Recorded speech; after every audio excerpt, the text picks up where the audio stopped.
everybody, this is Peggy for Cropstop.com, and I have got so much stuff to show you tonight, especially the distress stains that just came out. Let's see, where's the right one here?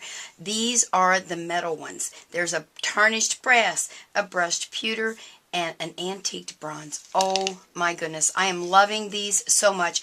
I want to show you how I can use these and what I've done. I'm going to bring in a little bit of the distress markers, haven't used those in a while. And, well, I just want to show you some things that I've done, and then I'm going to show you how I did it. Oh, yeah, and I want to show you some of the new Dylusions templates. I call them stencils. They call them templates. Anyway, let me show you what I've done. This paper, and I'm hoping you're going to be able to see the little bit of a shine on there.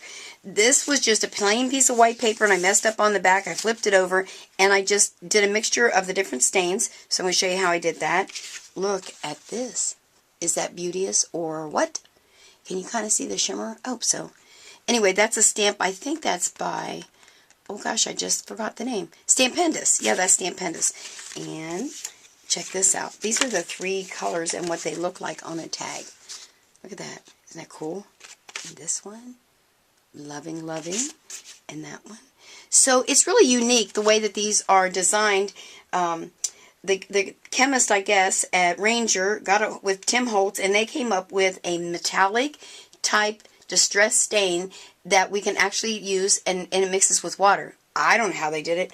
If I did, I'd probably be rich. But check this out. This is going on one of my books, my journal books, and I used some of these steampunk jewels. I'm telling you, these things are so stinking cool. But I don't want to just put them on a card because I'm afraid people will throw them out and not know what they are. So I'm going to use them in my journal books. So I did that. Look at this. This is another one. And then I used the silver on there. So, well, you know what? Let me clear some things off and just show you how to do it. All right? Now, the first thing I'm going to show you how to do is to blend your metallic distress stains with the other stains. And that's how I got this background. Am I in the camera? Yeah, yes I am. Oh my goodness. All right, I know you're laughing at me, but that's okay. So here's what you do. You got to shake this one up because there's a little ball in there. I'm sure you can hear it. I'm going to shake that up real good. And the trick is not to let these touch each other when they're on your craft mat. You have to get a craft mat. If you don't have one, you don't know what you're missing. So I'm going to shake it up, and then I'm going to use tumbled glass and dusty concord. All right, take the lids off of those bad guys. All right, so here's what I did. And of course I learned this watching Tim Holtz, you know. I didn't come up with this myself. So you're going to put some on there. I like a lot, so I'm going to put it all over, just like so. Okay, then I'm going to take my purple, and I'm just going to put it around. You see I'm not touching. I'm not touching the silver yet, like so. And then I'm going to take some of the blue, and I really like this blue a lot. Now I might be off camera there with a little bit of that. Let me double check there and see. Make sure you can see everything I'm doing there. Yeah, I think you can. Then I'm just going to take a plain piece of cardstock. Now, I already stamped on the back of this, but that's all right. I just want to show you how this works. And you are just going to start swiping it through there. Look at that. Oh, my goodness, it's so cool. And when you run out of what's on your craft mat, you just go back and you do some more. So, there's my first swipe. Now, it doesn't look like much, but trust me, the more you do, the more it looks cool. I love it, love it, love it. All right, there's that one. Oops. So this is a wee bit messy. Not as messy as some of the things I've done, so some of you will be all right with this. I know there's some of you like me that we don't care if we get messy. All right, I'm going to just put it all over. I might even stick a little bit inside there. I don't want to blend them together yet. So I'm going to swipe it. And swipe it again. And I'm just going to keep swiping it through there. Now, I think Tim Holtz said you should dry these in between, but I haven't done that as yet. Maybe I should have. So, anyway, I guess I could. All right, Tim, I will dry it. No, I won't because my heat gun's not turned on. I'm just doing it Peggy's way. A little bit more. Now, you could do a lot or you could do a little. So, we'll just keep messing here until we get it where we want it. Okay, and then I'm just going to swipe it until I get it all covered up. And you know, I don't like to waste anything, so I just keep doing it. Now, the other thing that you can do once you get this where you like it, if you want to blend a little bit more, you can actually spritz it. I'm liking this. Okay, do you see what I did? It makes an awesome background. Let's see, what did I do with my little card there? Oh, here it is. So, I let it dry, and I used Memento black ink, stamped my image, then I went in with my distress markers, and there you go, colored that right up. So that's just one way that you can use the distress stains. Hang on, let me show you some more. Now, here's another way you can do it. On this one, I embossed it, and I simply took, I want to shake that just a little more because it's set a little bit.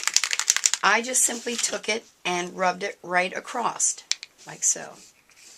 And I kind of actually liked that smeared look behind there because I thought it kind of looked like swoosh, you know, the bats flying around. However, you can, if you like to just do it, blot this on here like so on your craft mat. Get yourself a Claudine Hellmuth paintbrush, and you can be a painter and just paint it right on there. Look at that. I'm hoping you can see that okay. So you can just paint it, and then you don't have the background in there. That's the other cool thing about the distress stains. The metallic is just becoming one of my all-time favorites. I love all the distress stains. You can also paint with your distress ink pads the same way if you just smear those right on your craft mat and then bring your brush in and voila. I'm kind of hurrying so this isn't as neat as I would like to be to show you how neat I can be. But there you go. So see, I can then just do it like that, and you can just paint it so that there's no swoosh in the back. Pretty cool, huh? And you could do the same thing with the letters. And again, all I did on this one was just go over it lightly. But I could, again, go in and paint those if I wanted, like so. So, easy, easy, right? Of course, I don't want to waste that, so I'm just going to rub it on there. Okay, there you go. All right, so there's that silver. Let me bring in the tag and show you how cool. I love this one, too, the antique bronze. Check this out. And it colors so quick and easy. It's just amazing. I'm just going to do it right on the back of my tag. Let me shake this one. So it covers perfectly. That was one of the things in one of my other videos I shared with you that I love the distress stains because I can just color a whole area like super, super fast. So there you go. There. So I love this because I thought, ooh, put that stain on there, get a wood grain stamp with some dark brown Memento ink, I think it's called Cocoa Brown, and stamp wood grain on there. Would that be awesome or what? Okay, there's another one. Now let me just show you real quick. This is called the Burnished Brass. Check that color out. Isn't that cool? And the shine. There's just enough shine on there to let you know that it's metally looking. Now, I want to clear this off and just real quick show you how I used it with the Dylusion, the new dies, or I'm sorry, stencils that just came out. So I'll be right back. All right, let me show you these real quick. These are the ones, the 9x12 stencils by Dylusions. These are the Christmas ones. All those cool trees. Is that like too cool or what? And then the stars. And I used the stars on this. So I used a piece of scrap that I had done a lot of the different metallics on, and then I just went over it with, see, what did I use? Oh, I used archival ink on there with a sponge applicator, and then I just took a marker and went around it just to kind of make it pop. So let me show you how easy these are to do. Oh my goodness, so easy greasy. I'm liking that word today, easy greasy. All right, so I can simply go in, oops, like so. And do it that way. I kind of picked on the edge there, so they might be a little, yep, there they go. Perfect. Check that out. Isn't that cool? And then what I would do is dry that with my heat tool, and then I would take a black pen and go around and edge it out like I did on that one. Isn't that great? And the other thing you can do, I just love these things, is take, let's see, let me grab this. And we'll just use this one. You could also use your distress ink pads and go in and color them like this.